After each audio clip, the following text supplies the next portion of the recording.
This is Administration and Public Works Committee, and we have a quorum, and the first item on our agenda for approval are the minutes of the 24th of February.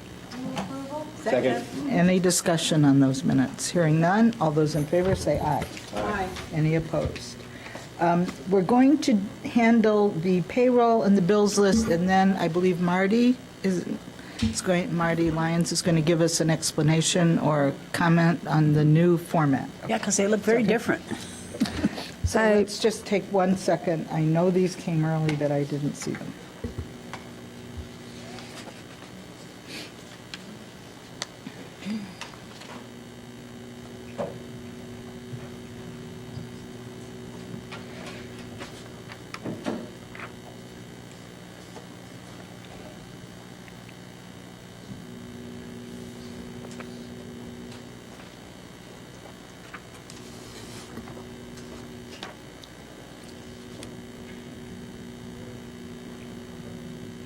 No smiling?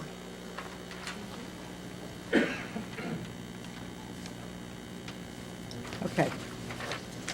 Everybody ready? Alderman Burris, would you like to do the Sure. purchases for us? I'm going to do A1 and A2.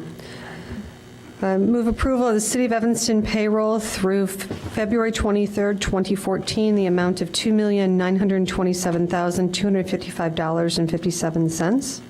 Okay. Move approval? Next.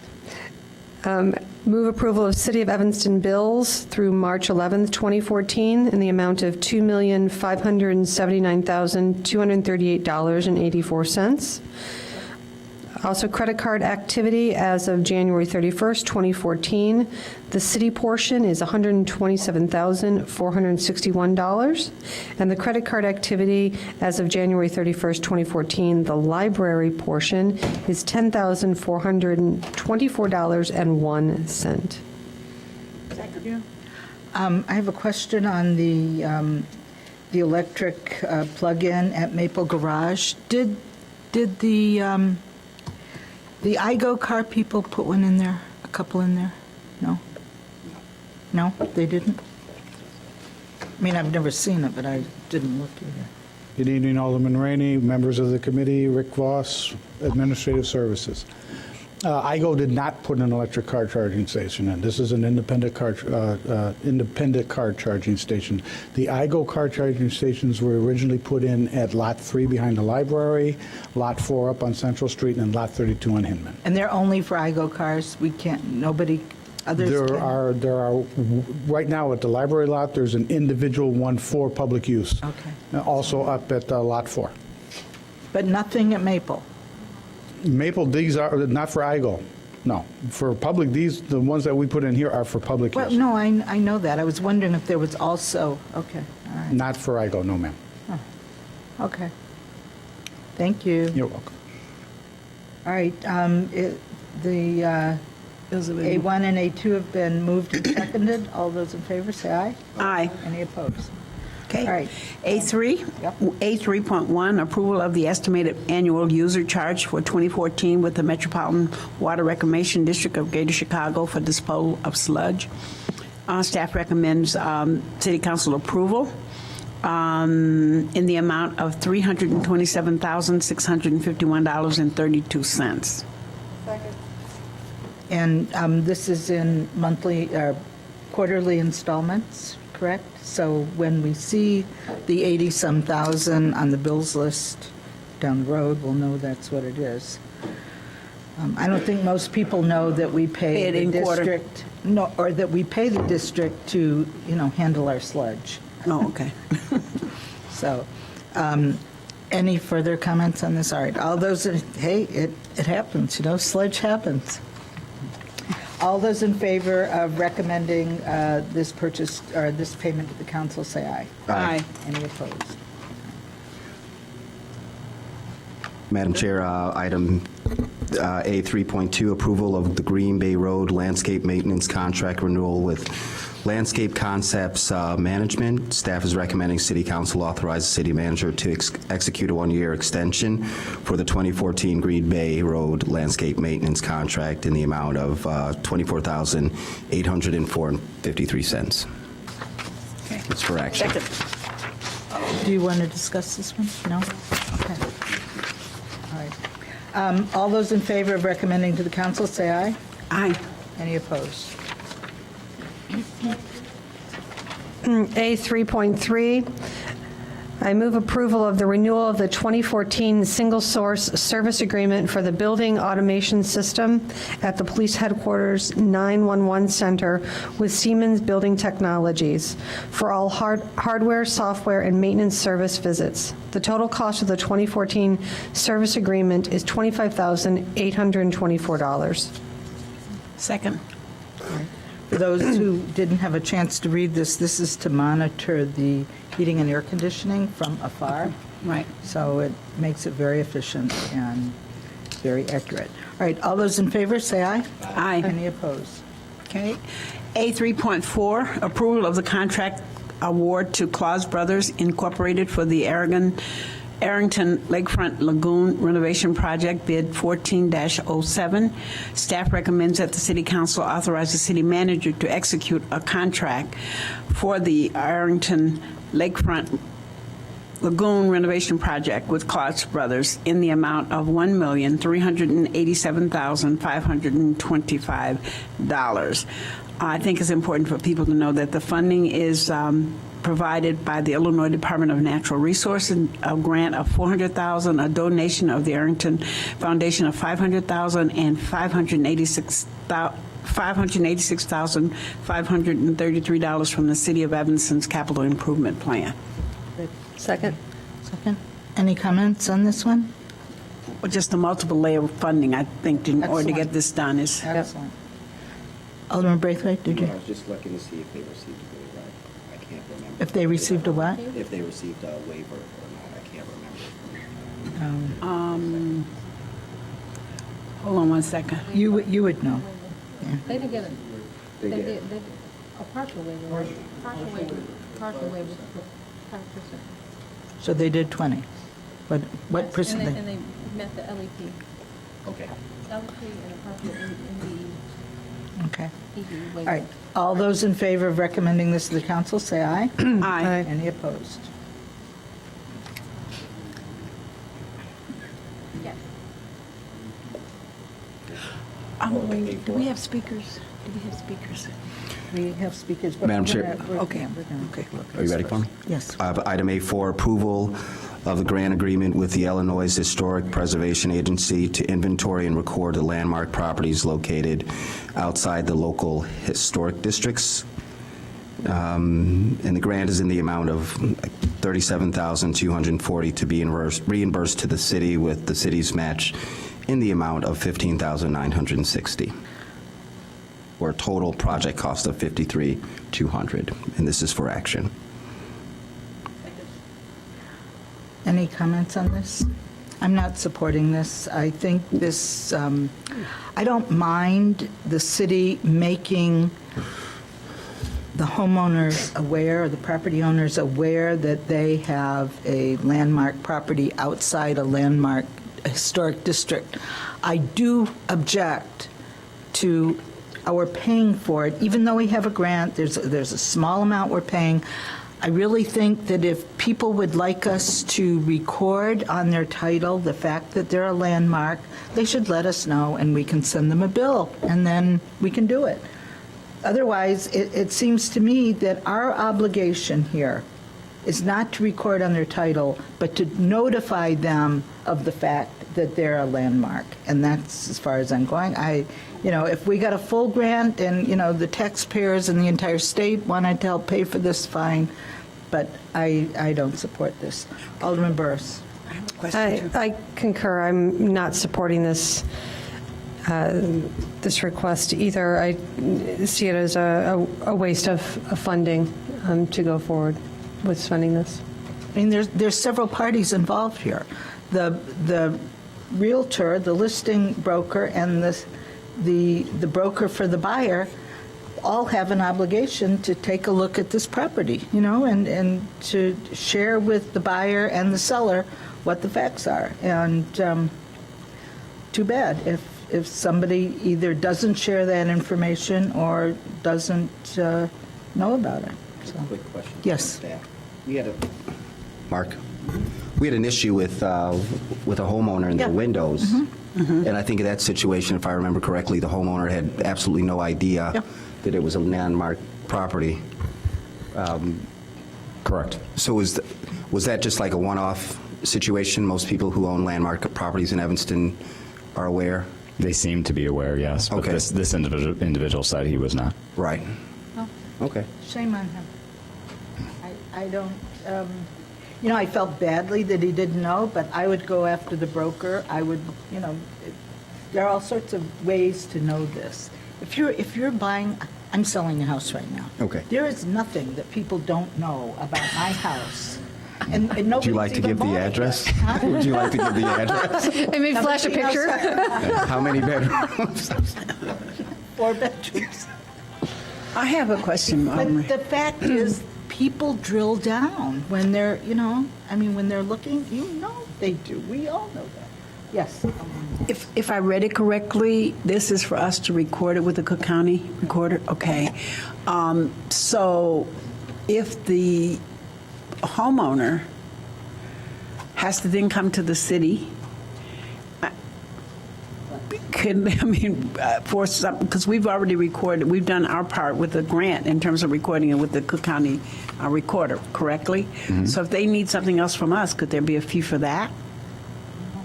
I mean, I don't know. I'm just asking because it seems to me that would be another step for the homeowner. Once it's, I mean, it doesn't. We don't record. We don't call up the landlord. I mean, the homeowner and say we've recorded this with the county, correct? No, that's I mean, not at the least plan. I didn't read it that way. That's not the plan, no. That's what The I other thought. thing this would incorporate, though, is that it would do all of what's called the statements of significance, which was recently done for the Lakeshore Historic District. So we won't just be doing the recording, we'd be updating the statements of significance, which is a pretty substantial project for all of the landmark properties outside of the districts. So it's in the quotes that we've been getting from consultants has been to do the research, to record, and then also to compile these statements of significance, which are extensive. What's the But cost for- but my question still is, if the homeowner then needs from the city of Evanston additional information, then could there not be a fee for that? Like what? I don't know. I'm asking the question. That's why I'm posing it. You're saying you don't support it, and I'm just wondering if we're doing it, could there be a way in which the landlord, I mean, the homeowner would have a bill in the end? But you're saying that you have a bill in the beginning, and I'm just saying maybe it could be done in the end.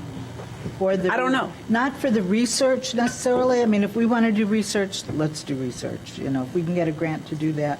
But it's not free to record. And, you know, Oh.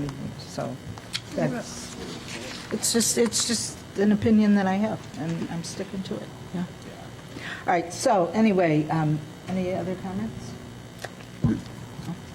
I don't think I have an answer to my question, but that's okay. We can move Well, on. We can charge people for anything. do we? Well, I know, but I'm just trying Alderman, to we can figure- investigate if you Yeah, want. Come back. I'm just trying to figure out if that would get to what you're talking about. That's Would you be open to holding it pending the... to look at it and see. I'm just trying to figure out what it is you I'm want. just not voting for it. If you want to hold it, that's fine with me, but if it's up for vote. Alderman Rainey, members of the committee, we'd ask that it be held. This is really an extraordinary opportunity that we've had through the Illinois Historic Preservation Agency to do this. I would really hate for us to lose an opportunity that really no other community, Oak Park, Chicago, others have really not had an opportunity to do. So if we can refashion this in some way for the council's approval, I think we'd like that time to do that, because we'll never have, it's very unlikely that we would ever have this opportunity again. And if there's a way we can refashion it to make it more palatable, we'd like to have that opportunity. I would completely support the research and even the notification of the homeowner that their property is a landmark.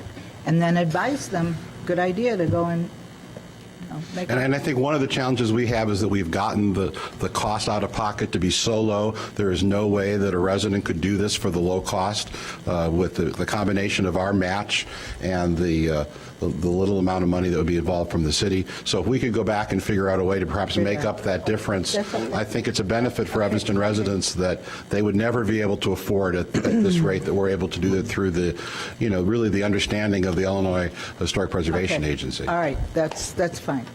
Thank you. But if it comes back with us paying to have it recorded, then I'm voting against it then. But I think it's a great opportunity, I agree with you, but people need to pay to be responsible for that. Very good. Thank you.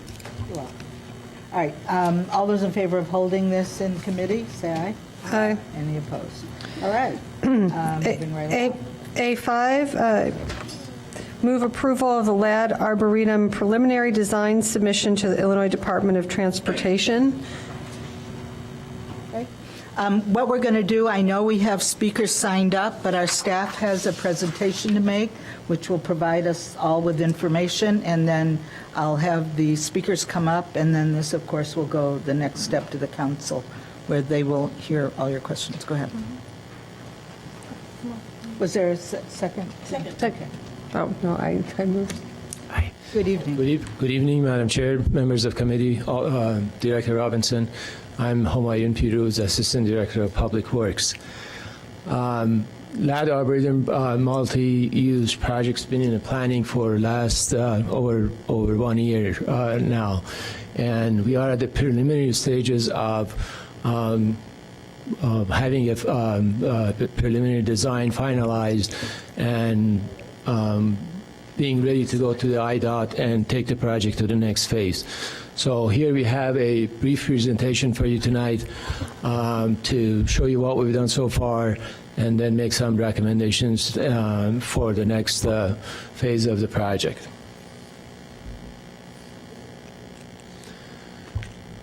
So for the meeting agenda, we'll give you a little bit of background. I'm sure most of you know a lot about the Arboretum.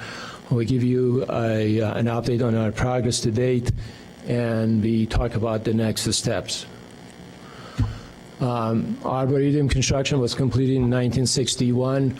It's less than a mile long from Emerson to Green Bay. That's a section which is in the city of Evanston.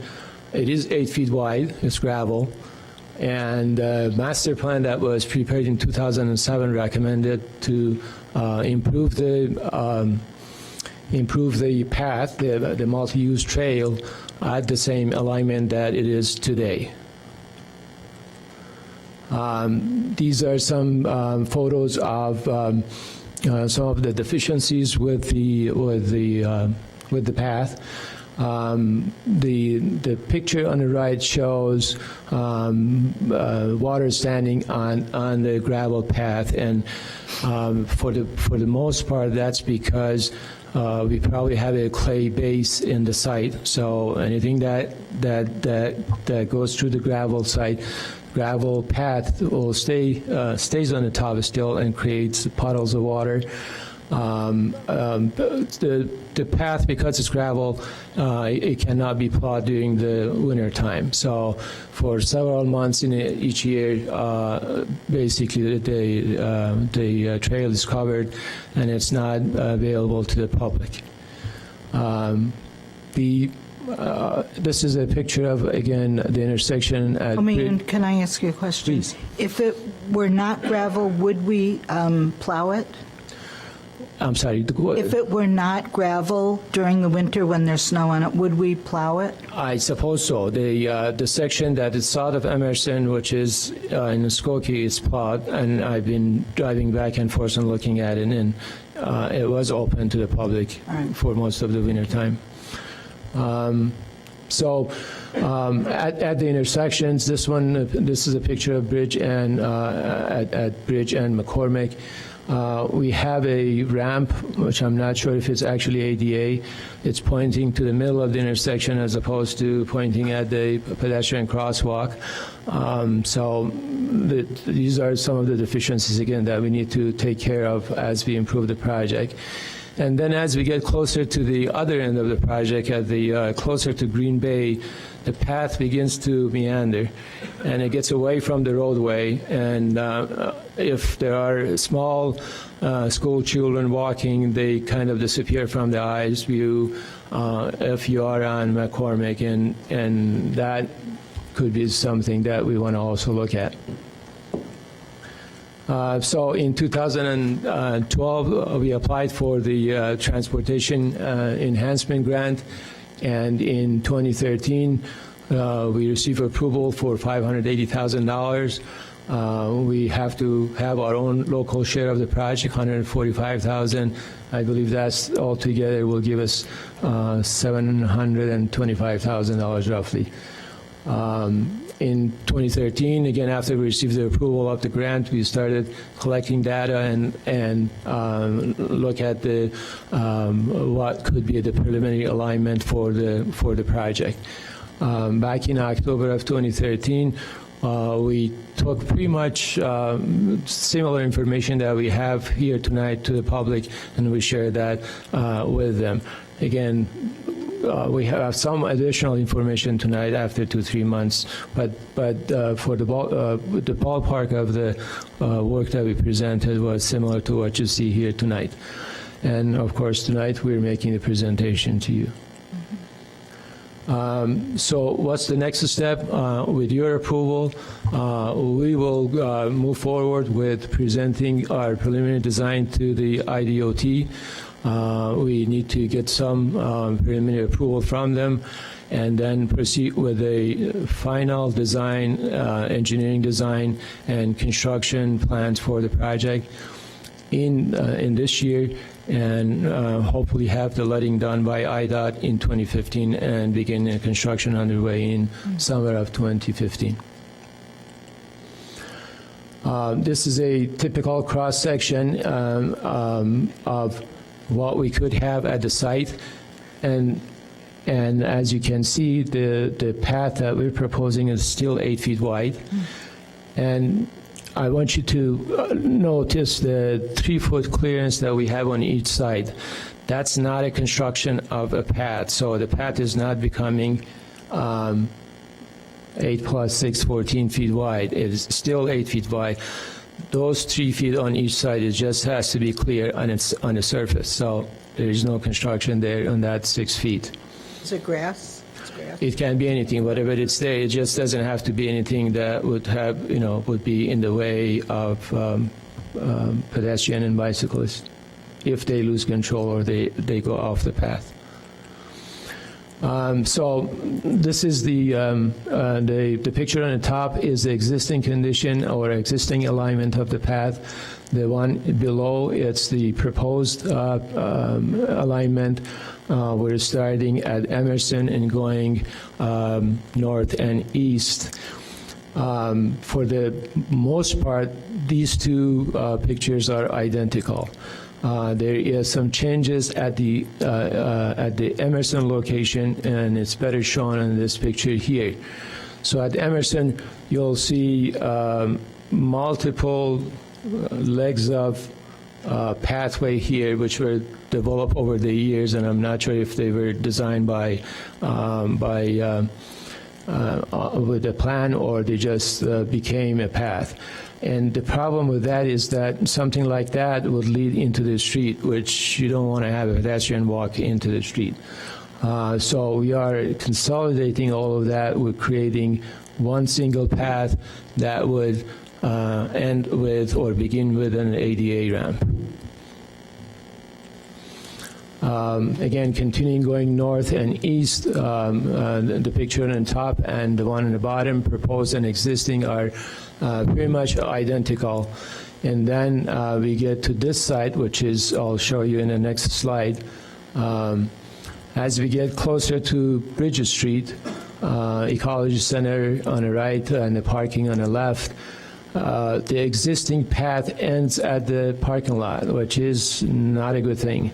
So what we do is we're proposing to wrap that multi-use trail around the parking lot and then meet the rest of the path as it should be.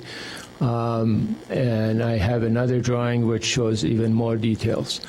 So again, this is what it looks like now. We're proposing to go around the parking lot and make the connection. Also, what we have noticed over the last year was that we had to build a temporary access point to the parking lot from McCormick for the bridge construction. And what we noticed, and we heard from the public actually, was that this is a much better location for a entry point than what we have on Bridge Street. So what we're proposing tonight is to take advantage of the opportunity here and make this the permanent entrance to the parking lot and close off the one that's off of Bridge Street. And this is the last section, which is, again, ends at Green Bay here. Again, these two drawings are very close. What we have up here is we have the path, the 8-foot path, and then we have a sidewalk only on this side of Green Road and another 400 feet or so just behind the curb along McCormick. This is the point right across from Prairie Avenue and where we have the crosswalk. So the school children, and I've seen it myself early in the morning, they, in the wintertime actually, they were walking on the street or on top of the snow here. But when the path is available, they walk through here, and that's the location where I said they kind of disappear from their eyes. And then they come back up here, and then they cross the street and go on Prairie. So what we're proposing here is to basically close this loop by adding another, I believe, 700 or 700 feet of sidewalk, 5-foot sidewalk, right behind the curb. So we'll have a continuous sidewalk, and again, mostly for the school children who walk to school, to be able to stay close to the street until they reach the point that they need to cross the street. In here, of course, there are a few small trees, 3-4-inch trees that they need to be relocated, and that's about all we believe we have to do with the tree location based on what we know today. The rest of the pathway down here stays the same. Again, same width, same alignment as before. This is a close-up of what I was just describing on the previous slide. Last but not least, it's time to select the material for the pathway. What we have right now, it's gravel. We talked about why gravel is not exactly the most user-friendly for all types of non-motorized traffic. I call them bicyclists, pedestrians, etc. So we compared several different alternatives: asphalt, concrete, crushed stone, permeable asphalt, and permeable concrete. And then we looked at what's positive and what's negative about each of these options. And from our analysis, we decided or determined that the asphalt has more positive parts to it than all the other types.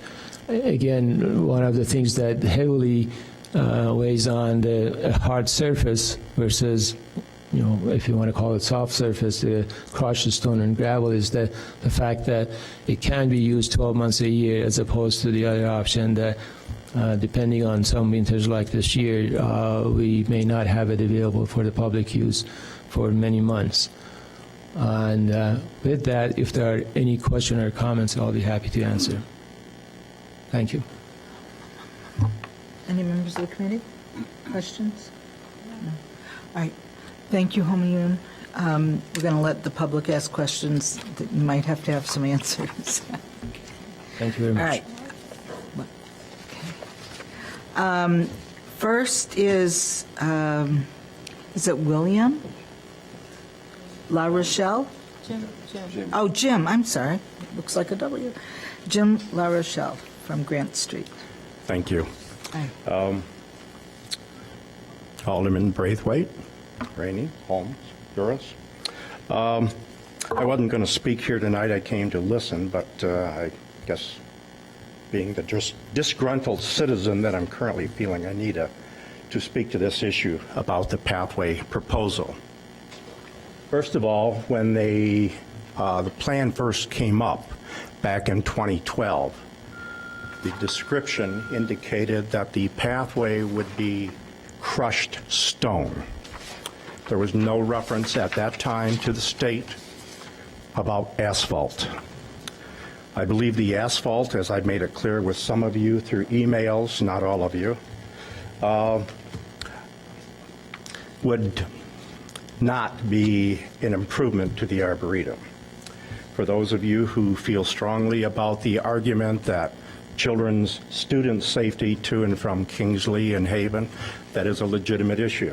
However, my point has been that there is an existing pathway that serves parallel to the Arboretum pathways. It goes through Twiggs Park. It is blacktop. It is plowed. It is a safe route. It also would, when the kids are going to school, the kids from the 5th Ward specifically, who use that passageway, they would then be funneled along Green Bay to the intersection of Green Bay and McCormick, where there is a traffic, a crossing guard, if you will. It is also a location where there is a traffic signal, unlike the crossing at Prairie and McCormick, which does have a crossing guard, but it has no traffic signal.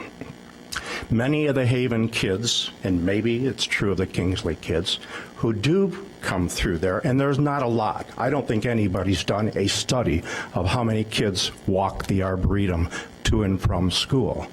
But many of those kids will cross McCormick jaywalking just past the Ecology Center to pick up the dead end of Brown Street so that they can walk through the neighborhoods. It is a short and even a more direct route for many of them. I live at 2104 Grant Street. I have lived in that residence for 39 years. I understand the comment regarding the visibility of the students. I don't think in all my 39 years of living in Evanston at 2104 Grant there's been a molestation of a youngster, nor do I think that's probably going to occur because of a blacktop pathway, or I know it has to do with visibility of the plantings. So I'm arguing against the use of blacktop. I think the Arboretum is a very special property in this town, unlike the lakefront, which has its assets, and so does the Arboretum. And I think the blacktop would be redundant because of the existing pathway. And I do believe that there will be other possible damage if such a surface was installed, blacktop pathway, because there are some very large trees along McCormick in the stretch, all the way from Emerson to Green Bay. So I'm saying that I think the plans are ill-conceived to put blacktop through the Arboretum. There is enough blacktop, there's enough concrete in town, and as an individual having nothing to do with the LAC, Lad Arboretum Committee, of which I am a member these past almost 6 years, that there is anything that will be well served by the blacktop, other than putting some people's concerns, allaying their fears about the youngsters. They can still get to those schools with the existing blacktop. I don't know how many choose to use that. I have noticed that even Bridge Street, even though it's under construction, the sidewalk on the north side of Bridge Street isn't always plowed to allow those youngsters to clearly access to whether they continue across McCormick at Bridge and Gray Streets onto Haven and Kingsley or not. So I appeal to you to think very hard. And in fact, I hope you will change your mind. I think the crushed granite surface that was used in phase 1 of the pathway at the Ecology Center has held up well since its installation.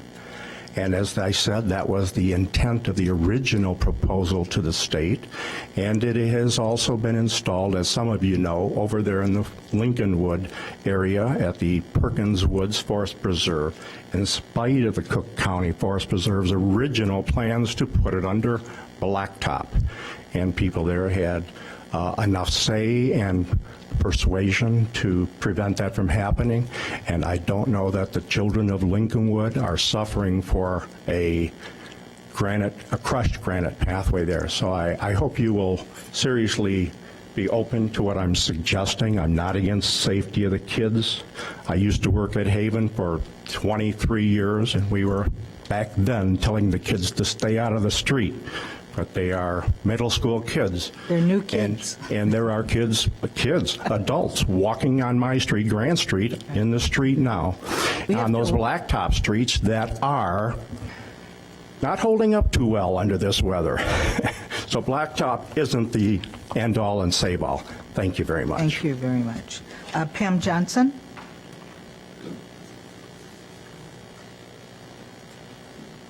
I'm not imposing the mayor's restrictive 3-minute rule, but I am asking you to be considerate of everybody and all the meetings we have after this. I'm not a long talker. I don't like speaking publicly. Truthfully, I'm Pam Johnson. I live at 807 Madison Street.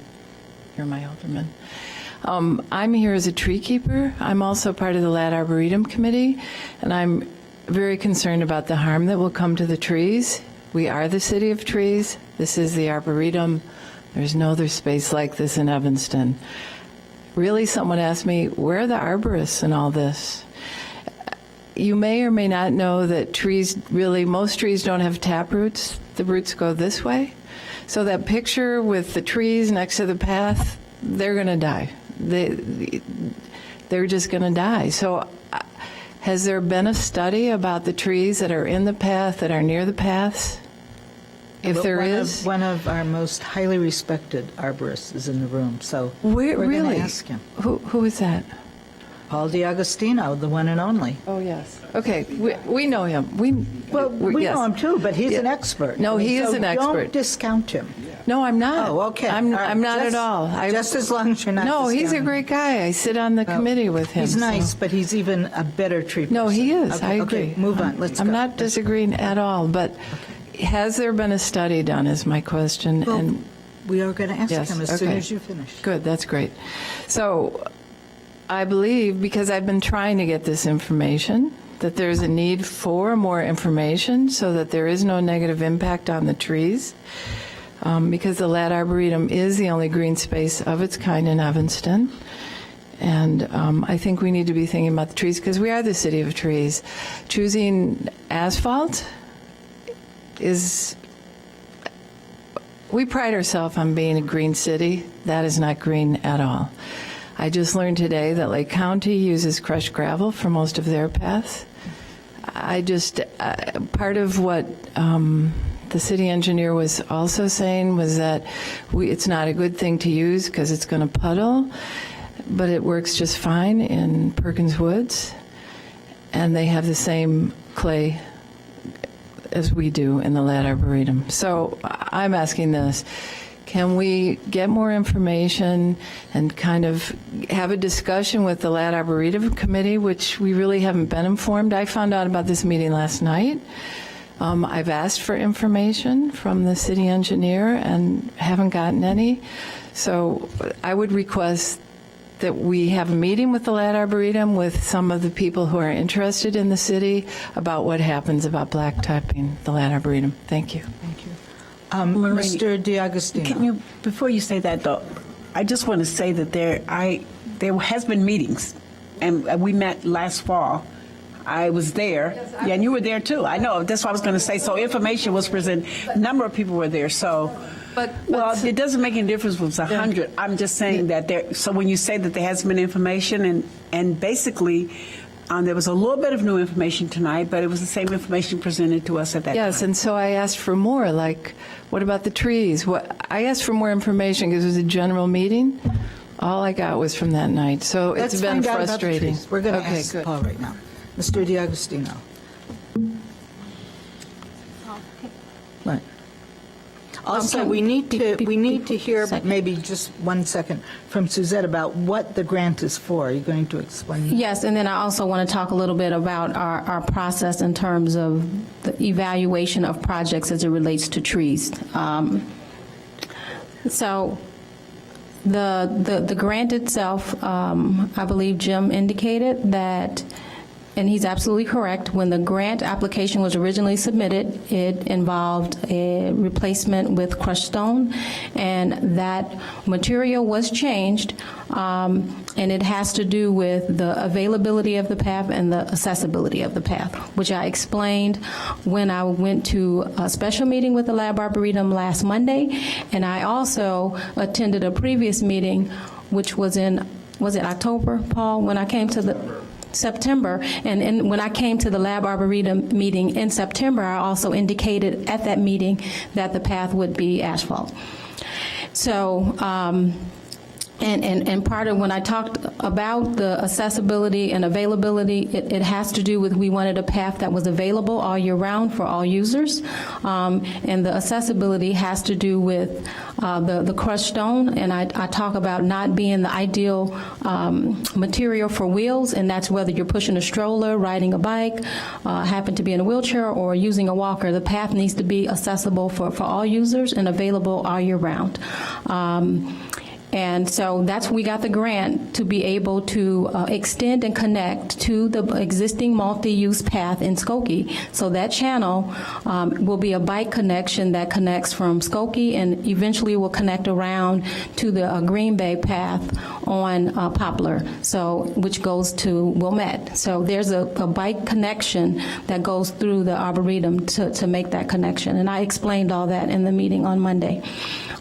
Just briefly before I ask Paul to talk about the tree process, for every project that we do, we have to do a tree impact analysis, and it's the initial analysis where the engineers actually meet, and Paul or Mark Younger, who is our arborist, will go out and do an assessment of the impacts to trees, the potential impacts. So until the final design happens and construction happens, we don't know all that there is to know, but regardless of the type of material of the path, we have to have that 3-foot clearance on either side, even if it's crushed stone.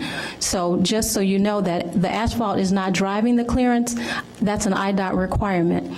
And I want to also say that IDOT, so they were very lenient with us in providing a grant for an 8-foot path, because typically the minimum multi-use path the minimum width is 10 feet. So they were very sensitive to our sensitivity to the environmental impacts of the changes in the path, and they made an adjustment. If you notice, the path in Skokie is at least 12 feet wide.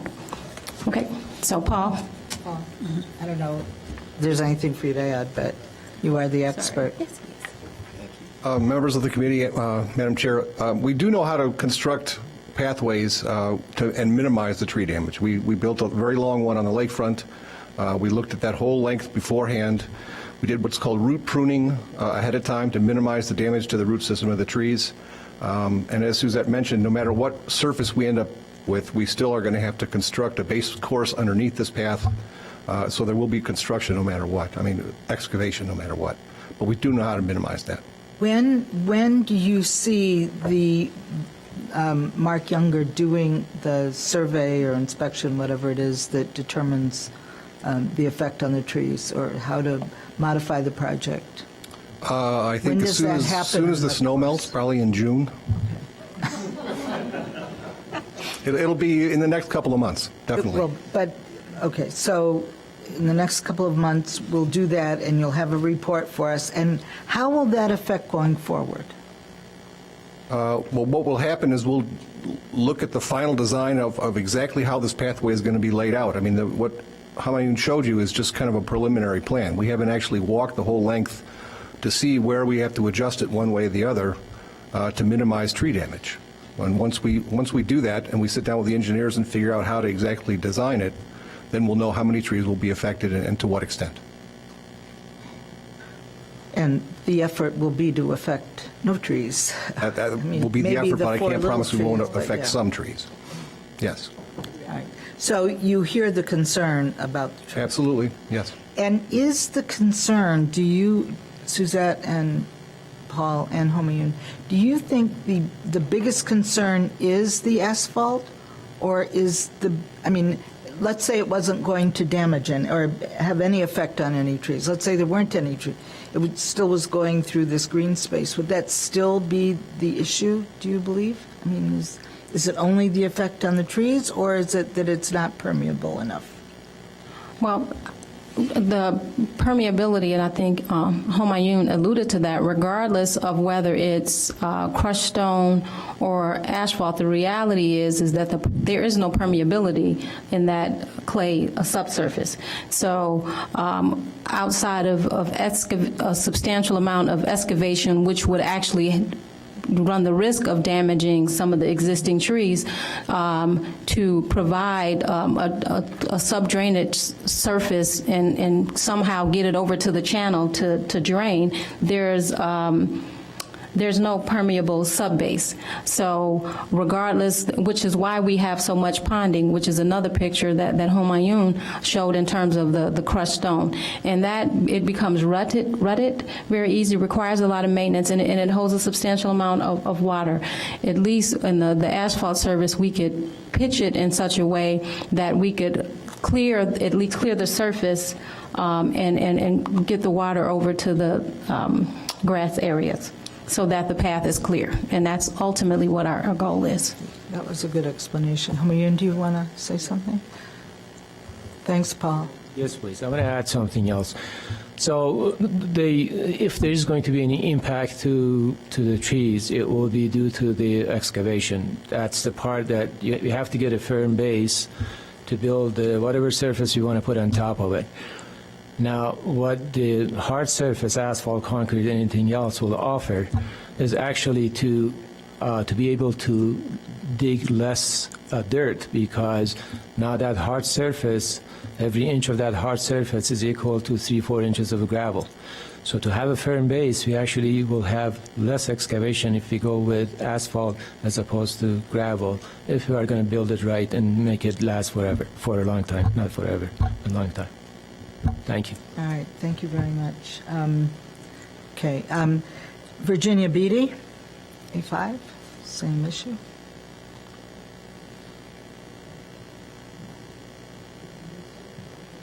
I think those are good explanations. Good evening. My name is Virginia Beatty, and I live at 1509 Forest Avenue in Evanston. And I find this a very interesting meeting, because what we know about trees or don't know about trees doesn't make much difference if we don't know where the trees are. And the map that we have seen were decoratively arranged to go on the plaque for Midge Perkins, when the piece of the Ladd Arboretum was reserved and memorialized her, a little plot of wildflowers. So over the years, the city and the citizens of Evanston have gotten together and built the Ladd Arboretum, and it's given many, many people a lot of pleasure. I have worked in it for the past several years, over 100 hours, and I know the people who go through there and what they do. You have the cars, little cabooses or whatever you call it, behind bicycles. You have the people with dogs. You have the people with children. You have people who are running, and people are going through there. Even people on bicycles. The bicycles don't go very fast, and I know one of the good reasons for having asphalt is to make the bikes be able to go through faster. There are some questions about some of the information that was given that can better be put together in a piece of paper and passed around later on. But I'm really quite concerned about some of the things that are being proposed. For instance, and these are things, I'm only going to mention things that you can see by riding around the place in your automobile. For instance, those of you who go down the street toward McCormick, do you recognize this picture here? The corner? There was a picture on there showing the corner at, I think it's Emerson and McCormick, where could you show that? There. No, Emerson and McCormick. Yes. You see the top? There's lots of little things, and the idea is to move the main one that comes right off of Emerson is right off of the bike track that goes up the side of Emerson, which you no, because you can see it right here on the picture. And the proposed, yes, there it is. And the proposed thing at the corner, it's very interesting because it goes right into a box and a bunch of poles and all that sort of thing, which makes it sort of difficult for traffic to go through. Also, it's very narrow there between the two. And I'm wondering what that antenna is for, because when I asked the question at our meeting last week, I was told that there was no box there. And you remember that, Paul? Yeah. Anyhow, I mean, it doesn't look like a tree, but it has a kind of pretty branch there. I'd like you to take a look at these pictures. Then I'd like to go to the other end. Those are taken this morning. I don't think things have changed too much since then. Then that path that goes from Bridge Street to the other end of the Arboretum, to the Green Bay end of the Arboretum, it proposes to go between the Ecology Center and the plot of wildflowers, the remaining small plot of wildflowers that's dedicated to the memory of Midge Perkins. And the space between the steps of the little house, tiny house there, and the wildflower plot is less than 8 feet. And you've also got trees in there, which would probably have to come out if you want, because you need to have a clear space of 14 feet. The paving may be only 8 feet, but on the other side you have 3 feet more that have to be cleared. And then finally, on the last picture here that I brought to show you that there are, looks like manholes down here, a sign up here that says Ladd Arboretum.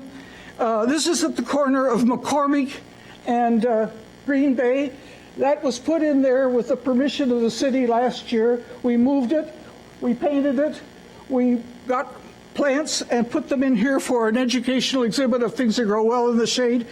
And if you go right straight through here, you'll take this out, and you'll take the trees out behind it, and you'll even hit the pole if you follow the map that we were given in this book. So I would suggest that we take a look at some of these things and study it a little bit more, and consider what is actually there. It's easy to draw a picture. Oh, I'm sorry.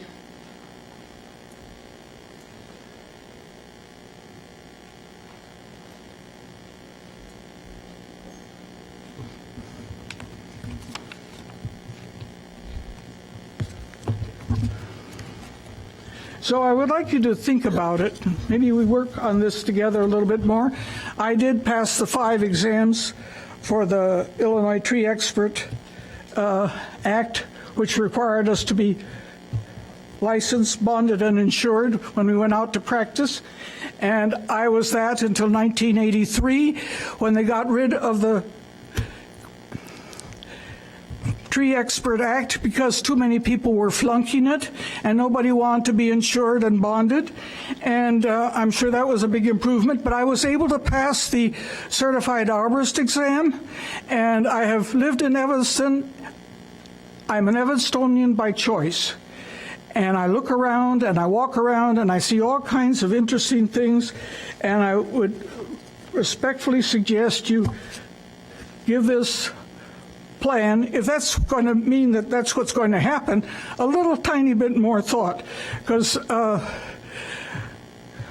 we were slightly miffed that as members of the Ladd Arboretum Committee, and you have the ordinance number, I think it's, well, you can look it up, they're supposed to advise and consult with City Council on developments, maintenance, plans for new sections and features, programs for the Ecology Center and its use by adults, school children, and community, And it consists of 7 members with demonstrated interest in environmental education, ecology, and conservation. And all of us take our job very, very seriously.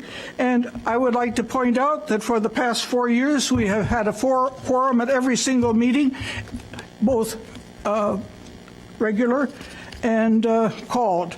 And I know some committees are there just for decoration. You put your name on a CV list and that's it. But I care about trees. I care about Evanston. I've supported it with my taxes for over 50 years. So please think a little bit and remember that the pictures you got are drawings that came from the heart of people who wanted to make a nice looking thing on a sign at the entrance to the Ecology Center. Thank you.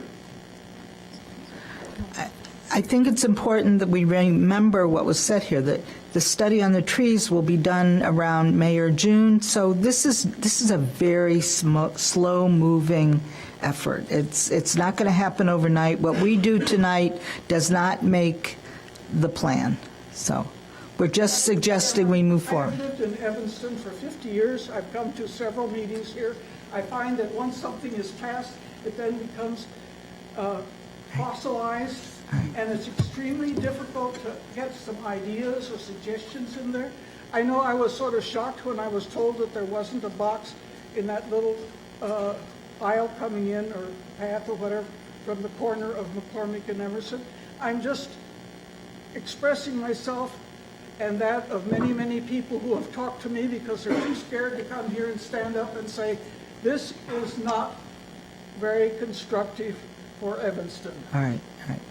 I promise we will be tree keepers in the Arboretum and watch this very carefully. But if it makes sense to go forward with what our staff recommends, we will. But if it doesn't, we won't. And I mean, nobody likes open space, trees, and, you know, the Arboretum more than our staff and the council. So we're not, you know, don't accuse us of doing the wrong thing before anything, I don't mean you, but before anything happens. We are going to pay a lot of attention to this. And I really appreciate your coming forward and telling us these things. So we're going to be watching it very carefully.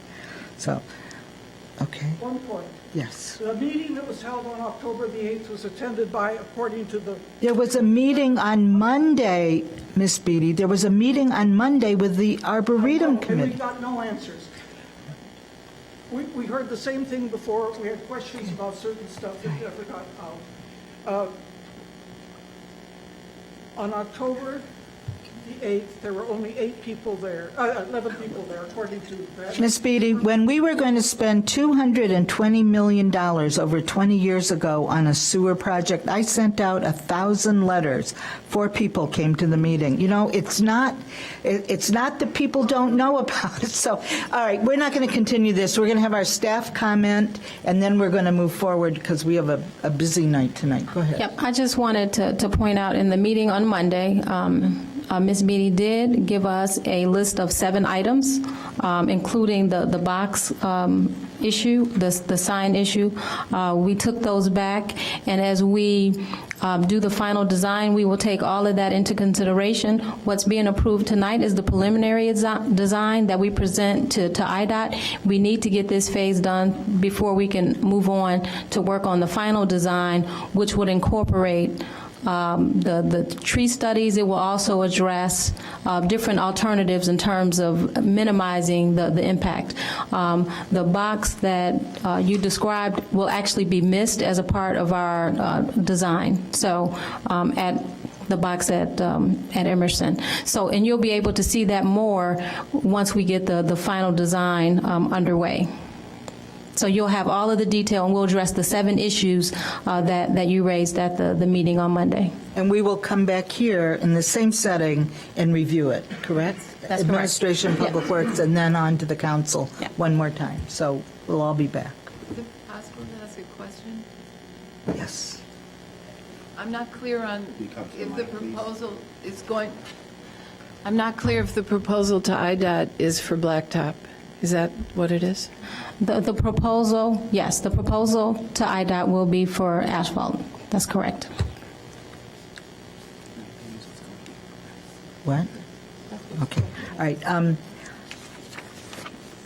There was a motion and a second on this, so I'm going to proceed that we recommend this to council and have another discussion there, okay? All those in favor say aye. Aye. Any opposed? All right, moving right along. A3, oh, wait, A6. A6, yeah, A6. A6, Resolution 2R14. 2-R-14. Take A6 in a second. I'm sorry. Go ahead. Okay. Resolution 2-R-14, service agreement between the City of Evanston and the Evanston Community Media Center.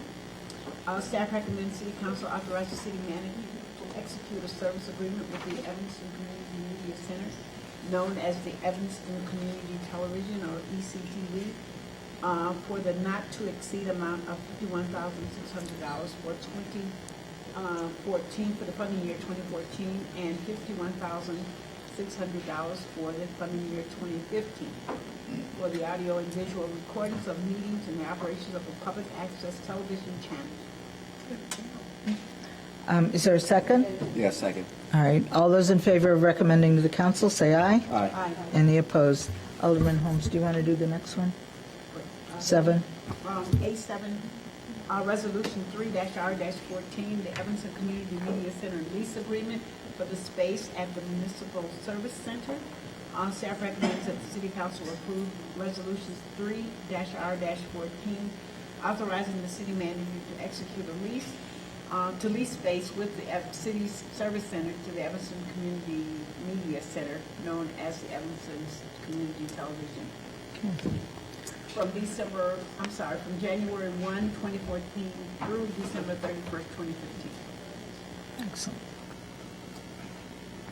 Is there a second? Any discussion?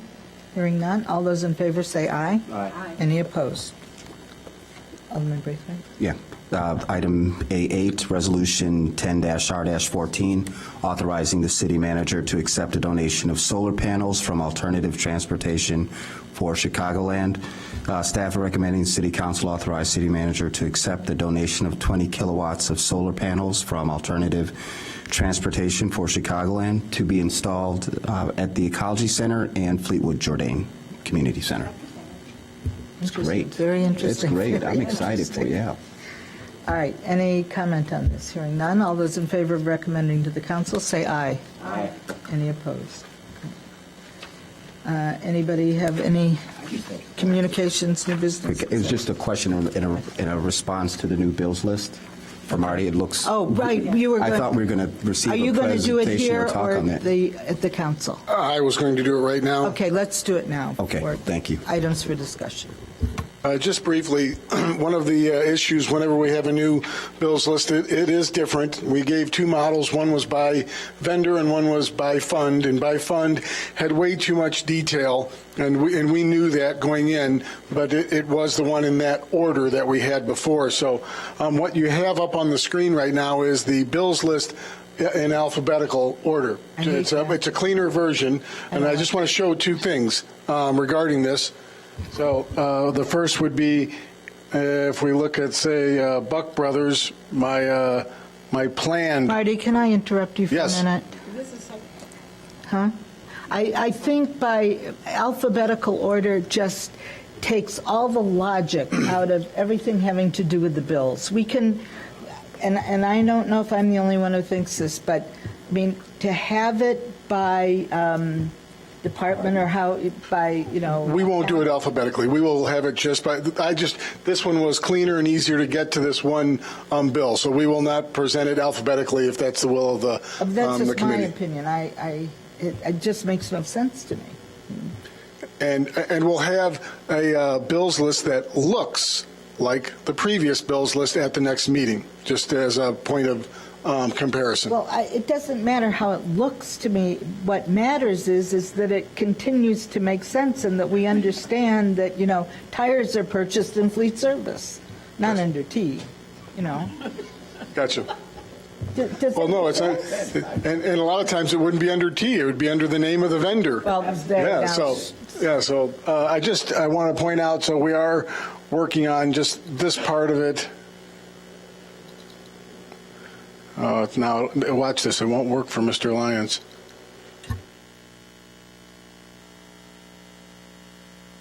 And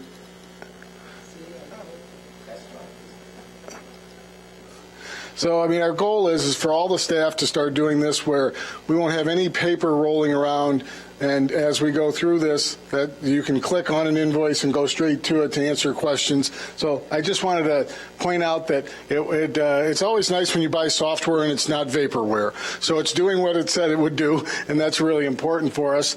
And then one other thing that I just also, Alderman Rainey, to point out how we'll take care of this going forward. I just want to point out that it's as easy as this, that if I go up here and say, come on.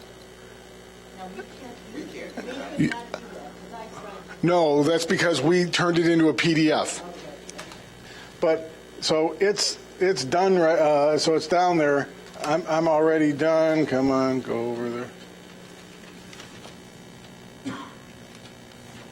I mean, that's all the steps it took. So to the point, to the committee's point of getting rid of some of the columns, that's all I've got to do, and we'll have it formatted. Compared to what we had to do before under the old Oracle system, it's a very user-friendly for staff to convert the bills list into whatever shape we'd like it to be. One of the concerns that I had in doing the bills list was there were so many columns between the item, the definition, and the price. I mean, it was almost impossible. I mean, the 4 or 5 columns of dates.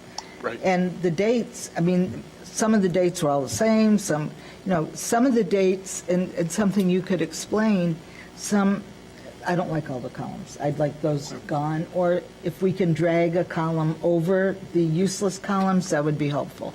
But one thing that I found curious, and it's information we never saw before, is there's a billing date, and there's a paid, a due date, and there's a payment date, and some of them, like, the billing date was January 2013, and the pay date was 2014? I mean, surely, and I'm talking a year later, 8 months later. And you would only uncover those occasionally when one of the members of the committee would ask a question of, why are we paying 3 of these bills at once? Or why are we paying them so late? And why is something we used in January of 2013 being paid for in February of 2014? What are those? Is there an explanation for that? I'm sorry? Is there an explanation for that? We do, on occasion, have a bill that has sat for 4 to 6 months. We try not to have anything go longer than that. We can have them that sit a year if it's a case of litigation, that we're not paying because of a problem with the delivery of the stated product or service, and then we do pay when it's finally done, but the invoice was still for a year old. So that can happen. And then there was, I marked up my list, but I'm not going to open it up right now.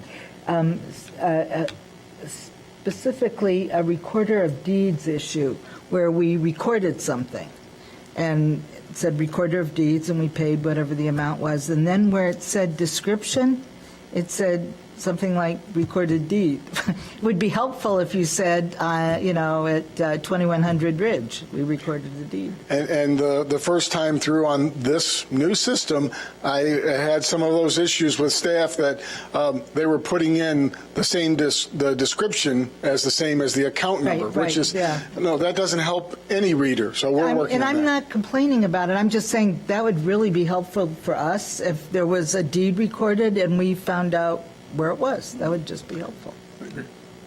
And since there's a column for that finally, then we could know that. Okay. All right. Thank you very much. I understand this is the first run. Yep. Thank you for your patience. Okay. Yes, Alderman Braithwaite. Thank you, Bart. Just a moment ago, you had the screen up, and I could see the vendor information. Mm-hmm. Is it possible to add to the vendor tab city and state? Will that push any information? I will research that. Okay. I think it's under invoice description. It gives the name of the company, or I don't know if it comes off the vendor tab. But and we have many ways. If that's something that's important, we will add it to the line. Thank you. All right. Stupid question. I'm really embarrassed to ask this publicly. You can't use Excel on an iPad. Is that true or false? You can? Is it Excel? Yes, it is. It is Excel. You can, where's this? We don't have IT here, but you can use Dropbox. You can. I use Goodreader, but it's not the full functionality. So I will definitely, though, talk with Jose Calderon, because we do have a newer product that I haven't put on my iPad yet that does use the Word suite much more cleanly. Really? Yes. So it would be a spreadsheet like Excel if it's not called Excel. We will get the information about the app out to you. Well, there's a lot of people who seem to know the answer here. Catherine? Can you?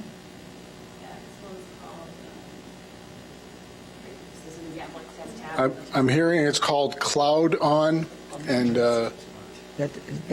I see these are columns, right? Yeah, these are like different tabs. You can see all the. But can you drag this into there? That's what I'm if it's an Excel sheet, we can get it into there. something like it. It's very nice to be able to discuss those kinds of things, because we weren't even looking at those kinds of applications under the old system. So that's one of the reasons we picked the underlying software. All right. Do you have any other secrets to tell us about? Anything? No, Madam Chair. Please don't. Don't confuse us. Not for 2 more years. Let's stay as we are. I don't want to learn another thing. That's going to be in a headline tomorrow. You know that. I don't want to know anything else. 3 more years, though. You have 3 more years. Wow. You're like 2 more. I'm like, no, that would be 3. I don't want to do any more of this, please. Yeah. I think if you could pare down and then show us how to drill down, that'll be good. When will that go live for us? When will we be able to look at more detail? That's going to be the issue, is working on getting it in the format you want to see it. But it's when we convert it from the native system, that's when it loses its drill down. So I'm working on. All right. So No rush. All right. Anything else? Any other items for discussion? Seeing none? I'd like to move to adjourn. Second. All right. All those in favor say aye. Aye. State Council.